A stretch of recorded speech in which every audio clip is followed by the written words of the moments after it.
driver એકતા जिंदाबाद जोरથી બોલો યાર ડ્રાઈવર એકતા जिंदाबाद મારું નામ મનરાજ ગઢવી ઘણા બધા મને નામથી ઓળખતા હશે ઘણા શકલથી ઓળખતા હશે અમદાવાદ ટેક્સી ડ્રાઈવર યુનિયન હું ચલાવી રહ્યો છું આની અંદર છેલ્લા 1.5-2 વર્ષથી અમે ઘણી સતત મહેનત કરીએ છીએ જેપીભાઈ સાથે સાથીવાળા સાથે અમે બધા એકબીજા સાથે કનેક્ટ રહી જ્યાં જ્યાં ડ્રાઈવરોને લાભ મળતા હોય જ્યાં જ્યાં ડ્રાઈવરોને અડચણ પડતી હોય એના માટે અમે અગાઉ પણ લડત કરેલી જ છે હાલમાં પણ લડત ચાલુ જ છે બીજું ઘણા બધાને ઘણી બધી ચર્ચા કરી બીજા કરવાના જ છે પણ શોર્ટ એન્ડ સ્વીટમાં આપણે ઓછા ટાઈમમાં બધું સેટઅપ થાય એ રીતની આપણે ચર્ચા કરવી છે હું હમણાં 2 મહિના પહેલાં દિલ્હી ગયો હતો આખા ગુજરાતમાંથી ટેક્સી યુનિયન બાબતમાં સરકાર જે એપ્લિકેશન લાવી રહી છે સહકાર ટેક્સી ભારત ટેક્સી આની લગભગ બધાને ખબર હશે અમિત શાહે જે એનાઉન્સમેન્ટ કર્યું હતું એ આખા ગુજરાતમાંથી મને અને રિક્ષા યુનિયનવાળા અમારા ભાઈ કિશનભાઈ પટણી આ બેને નિમંત્રણ આપવામાં આવ્યું હવે હું તમને એમની થોડી માહિતી આપી દઉં ભારત સરકારની જે સરકારી ટેક્સી આવી રહી છે ભારત ટેક્સી એ કોઓપરેટિવ બેઝ ઉપર આવશે જેની અંદર કોઈ કંપની નહીં એનો કોઈ માલિક નહીં એક સંગઠન બનશે સંસ્થા બનશે જેની સરકાર સાથે કનેક્ટ રહી અને એની સાથે રહીને એની ગાઈડલાઈન મુજબ કામ કરશે ડ્રાઈવર પોતે જ એનો માલિક તમે જે કમાશો એ બધું જ તમારી પાસે જ આવશે કોઈ જગ્યાએ કોઈ કમિશન નહીં કોઈ ટેક્સ નહીં આ રીતની સુવિધા સાથેની સરકારી ટેક્સી આવશે જેના ભાવ ગુજરાત સરકાર જે તે સ્ટેટ સરકારના લાગુ કરેલા ભાવ હશે એ ભાવ આપવામાં આવશે બીજું એની સાથે જે પણ કંઈ નફો ધોરણ ભેળો થશે એની જે પ્લેટફોર્મ નક્કી કરવામાં આવશે દિવસની દરમિયાનની એક મામૂલી કહેવાય કે ફી રાખવામાં આવશે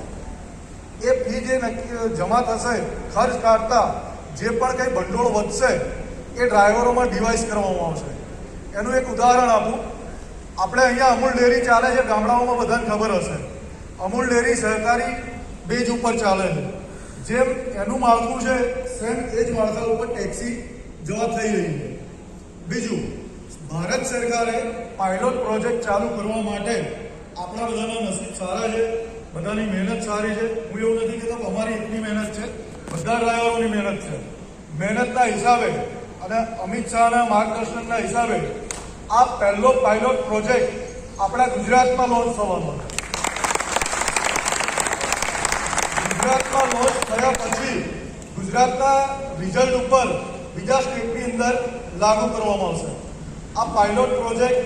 બને ત્યાં સુધી 1.5 થી 2 મહિનાની અંદર ચાલુ થઈ જવામાં આવશે આવતા મહિને દિલ્હીની ટીમ આવે છે આખા ગુજરાતના યુનિયન એસોસિએશનના પ્રેસિડેન્ટને બોલાવી અને મિટિંગનું આયોજન છે ટૂંક સમયની અંદર આવતા મહિને દિલ્હીથી ટીમ આવે છે બીજું આની અંદર એટેચમેન્ટ એ ડાયરેક્ટ અહીંયા ઓફિસો એની ખુલશે ગુજરાતમાં ગવર્મેન્ટ દ્વારા સહકારિતા મોડલ ઉપર અને ત્યાંથી એનું એટેચમેન્ટ થશે એટલે કોઈ પણ જગ્યાએ કોઈ પણ વ્યક્તિ એવું કહે કે ભાઈ અમે એટેચમેન્ટ કરાવી આપીએ પેલું આમ કરાવી આપીએ તો એવી કોઈ ભ્રમણામાં આવતા નહીં કેમ કે ઘણી જગ્યાએ ફ્રોડ ચાલતું હોય છે મારી જોડે આવ્યું છે એ રીતે ઘણી જગ્યાએ ફ્રોડ ચાલતું હોય છે અને અત્યારથી પૈસા ઉઘરાવવાનું ચાલુ થઈ ગયું છે એટલે હું તમને સ્પષ્ટ કહું છું હું છેક જઈને આવેલો છું રોજે રોજ ટચિંગમાં છું કોઈ જગ્યાએ પૈસા ઉઘરાવવાનું કામ નથી બીજું આની અંદર કોલ સેન્ટરો ખુલશે કોલ સેન્ટર નાના સિટીની અંદર આવશે જેની અંદર પહેલી પ્રાયોરિટી બનાસકાંઠાની છે અને બીજી પ્રાયોરિટી અમરેલીની છે કે જે ત્યાં આગળ કોલ સેન્ટર ખોલવામાં આવશે અને ડ્રાઈવરોના પ્રશ્નોને જવાબ આપવામાં આવશે જેથી કરી નાના સિટીના ડ્રાઈવરો અથવા નાના સિટીના નાના માણસો એને રોજગારી પૂરી